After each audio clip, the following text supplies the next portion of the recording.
October 14th, 2023, New York City. At 8:15 p.m., a Tesla Model X is found abandoned under an overpass by the East River. The driver's door hangs open. A smear of blood is visible on the center console, and the phone of Alexander Vance, one of the most powerful businessmen in the world, sits on the dashboard. There are no witnesses, no signs of robbery, and no body. The disappearance of Alexander Vance instantly becomes front-page news. Alexander Vance wasn't just rich. He was admired. A billionaire logistics tycoon, a philanthropist funding education and clean water projects across the globe, and a charismatic public speaker. He was the kind of figure people called the good billionaire. His life looked perfect. A stunning Manhattan penthouse, a glamorous wife, and a public image built on generosity and integrity. So, why would someone want him gone? Detectives start with the obvious theory, a carjacking or kidnapping. But there's no ransom demand, and Alexander's expensive watch and wallet were still in the vehicle. Then, his phone data opens a different door. Investigators find encrypted messages from a woman named Laura Mendez, a 32-year-old art gallery owner. The messages are passionate and threatening. "If you don't tell her soon, I will." Laura admits to the affair but insists she didn't harm him.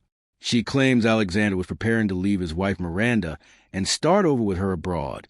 Detectives begin to suspect Miranda Vance. When police dig into Miranda's phone records, they uncover a shocking secret. She was also having an affair with their married next-door neighbor, Evan Brooks. The messages are explicit, detailing encounters all over the Vance penthouse, even in Alexander's study. Miranda publicly plays the role of the devoted wife, but privately, she is living a double life. Miranda claims she was at a spa retreat in the Hamptons that night, but cell tower data places her phone within blocks of the overpass where Alexander's car was discovered. Then, investigators find surveillance footage. A tall woman in a dark coat approaching Alexander's Tesla shortly after he left his apartment. When detectives enhance the footage, the face is clear. It's Miranda. Confronted with the footage, Miranda's icy composure shatters. Through sobs, she confesses that she followed Alexander that night after discovering he was transferring millions from their joint foundation into a private account. Miranda believed he was preparing to leave her humiliated, to run away with Laura, taking their wealth with him. They argued in the car. Alexander called her a hypocrite, throwing her affair with Evan in her face.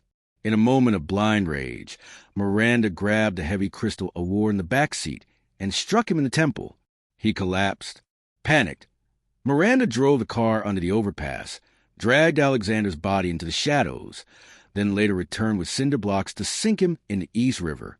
Miranda Vance is arrested and charged with second-degree murder. The trial becomes a media circus. The defense argues Miranda was emotionally shattered, betrayed by a husband who was erasing her from his life, while she herself was trapped in a destructive affair. The prosecution paints her as cold, methodical, and unwilling to lose her privileged lifestyle. After 3 days of deliberation, the jury finds her guilty of voluntary manslaughter. She is sentenced to 18 years in prison. The Alexander Vance case is now one of the most talked-about true crime stories of the decade. It's a cautionary tale about love, betrayal, and pride. A story where the glamorous surface of a perfect life hid two people living dangerously, until one night, their secrets collided and ended in tragedy.